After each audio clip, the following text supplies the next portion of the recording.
On October 21st, 1978, a young, inexperienced pilot with a pattern of rule bending set off on his first night flight over water. In his final radio transmissions, he reports he is being followed by a strange craft. He described bright lights, unusual movements, and insisted it was not an aircraft. Moments later, all contact was lost. Despite extensive searches, only a single piece of wreckage was ever found, leaving behind a trail of speculation, including UFO claims, conflicting sightings, and unanswered questions.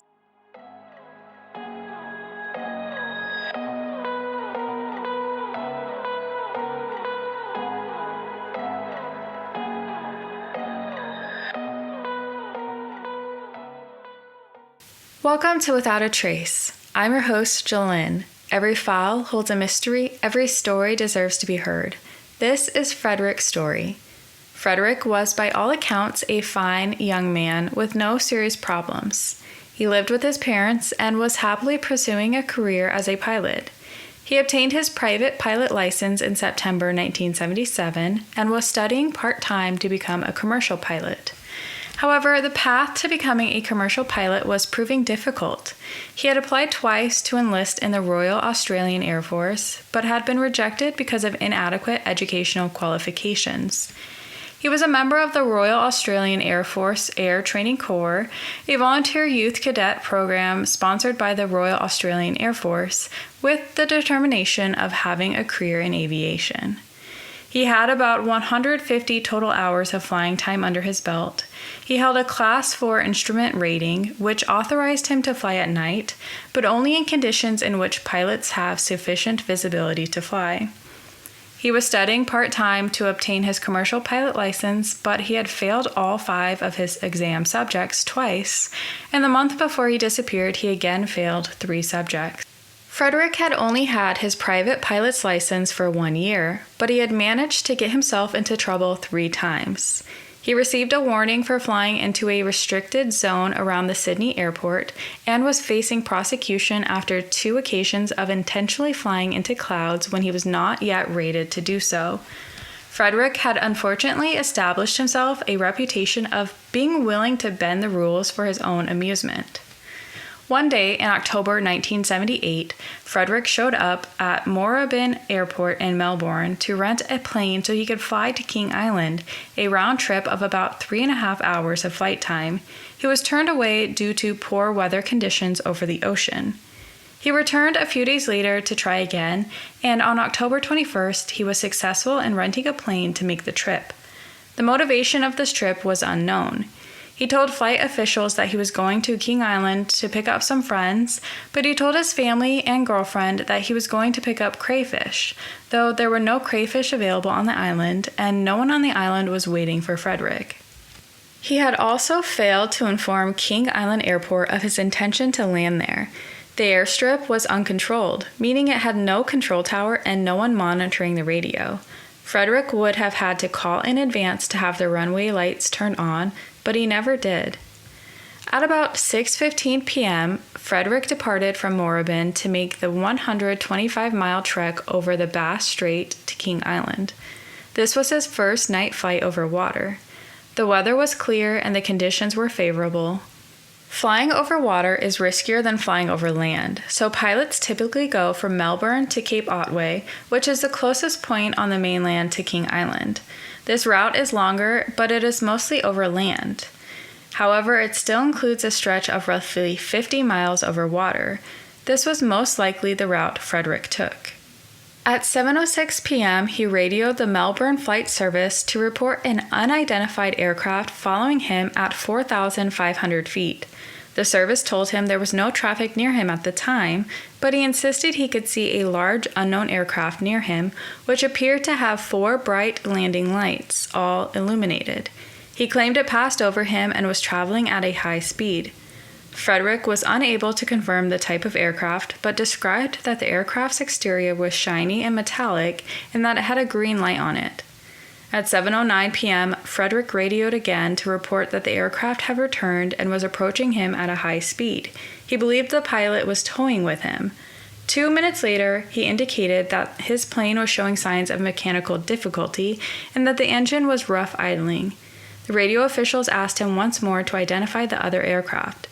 At 7:12 p.m., Frederick managed to respond, "It isn't an aircraft," right before the transmission cut off. The last sound the radio officials heard was a metallic scraping sound, then all contact was lost. The Melbourne Flight Service declared an alert, which escalated to a distress situation 21 minutes later. Radio officials assumed that Frederick had crashed. 2 planes were dispatched to search for Frederick's plane, although the poor visibility meant that not much was done on the first evening. The search continued for 4 days, with more than 1,000 square miles of the sea and air being searched, but nothing was found. Official search efforts ceased on October 25th. After the search ended, Rhonda Rushton, Frederick's girlfriend, chartered a flight for 2 hours to search for him, believing he was still alive. A group of his friends, armed with transceivers, searched the heavily timbered mountains and bush tracks for a trace of the plane. They explained their search efforts by saying, "We want to search the area because the official search was concentrated on the sea and not the land. There are quite a few of us who have known him for years and we still think he is alive." Their search efforts yielded no clues. 5 years after Frederick went missing, the only piece of evidence was found when an engine cowl flap washed ashore on Flinders Island. The Bureau of Air Safety Investigation noted that the part came from the same type of aircraft he was piloting, and it had serial numbers within the same range as Frederick's plane. The Royal Australian Navy's research lab could find no aircraft losses consistent with the wreckage other than Frederick's, and it was believed the part belonged to his plane. The Australian Department of Transportation looked into Frederick's disappearance, but was unable to find anything. A few scattered reports of civilians seeing planes landing or flying overhead were collected, but the tips led nowhere. They were unable to determine the cause of the accident, but presumed it to be fatal, and the case was closed.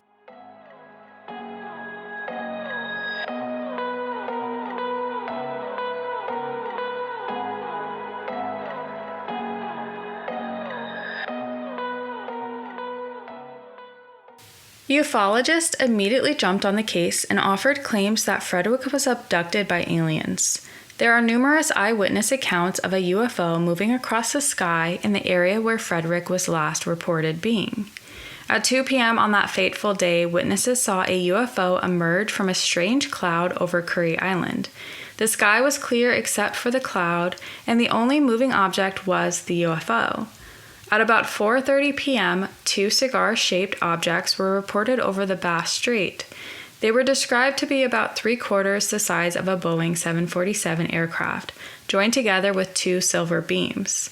The movements of the objects were confirmed by a string of witnesses along its flight path. At 6:45 p.m., just 21 minutes before Frederick first radioed to report the unknown object, Roy Manifold photographed an object coming out of the water near the Cape Otway Lighthouse. These photos have undergone intense analysis and so far have been proved to be real. However, the photos are too blurry to clearly identify the object. In total, researchers found over 50 reported observations in the area which occurred before, during, and after Frederick's encounter. In 2014, a UFO action group in Victoria claimed that an unidentified farmer saw a 30-meter aircraft hovering over his farm on the morning after Frederick disappeared. The farmer claimed that Frederick's aircraft was stuck to the side of the UFO, and he even scratched the plane's registration number onto his tractor. The farmer never came forward with the information because he was ridiculed by the few friends he told. The group has been looking for the farmer but has not been successful. Frederick's father always believed his son was taken by aliens. Interestingly, Frederick was a believer in UFOs and had been worried about being attacked by them. 6 days before he disappeared, he discussed with his girlfriend the possibility of a UFO taking him away. The more likely outcome is that Frederick became disoriented and crashed into the water. This was Frederick's first night flight over water, so he wouldn't have been experienced for how easily it is to become disoriented when you have no visible horizon and no points of reference. This type of accident is all too familiar. Spatial disorientation is a virtual death sentence. There's a popular cautionary tale among pilots that the average time between becoming spatially disoriented and death is a mere 178 seconds. American writer and producer Brian Dunning suggested that Frederick became disoriented while replicating the famous air traffic control scene from the film Close Encounters of the Third Kind. The movie was released less than a year before Frederick disappeared and was popular among pilots, young adults, and UFO fans. Frederick was all three. He was young, he was a pilot, and he was obsessed with UFOs. In the movie, the pilot asks air traffic control if there's any traffic as there's an aircraft flying above them and descending. Air traffic control officials confirm there is no traffic and ask the pilot to describe the aircraft. The pilot is unable to describe the aircraft outside of saying it has bright lights. This movie scene is eerily similar to Frederick's transcript of seeing an aircraft approach him and being unable to describe it outside of the bright landing lights. It has been speculated that Frederick became disoriented and saw his own lights reflected in the water, causing him to crash. In the end, Frederick's disappearance remains trapped between fact and speculation. Thank you for listening to Without a Trace. I hope you enjoyed our deep dive into Frederick's disappearance. If you enjoyed today's episode, please subscribe and follow Without a Trace on social media, and join me next week as I dive into another case.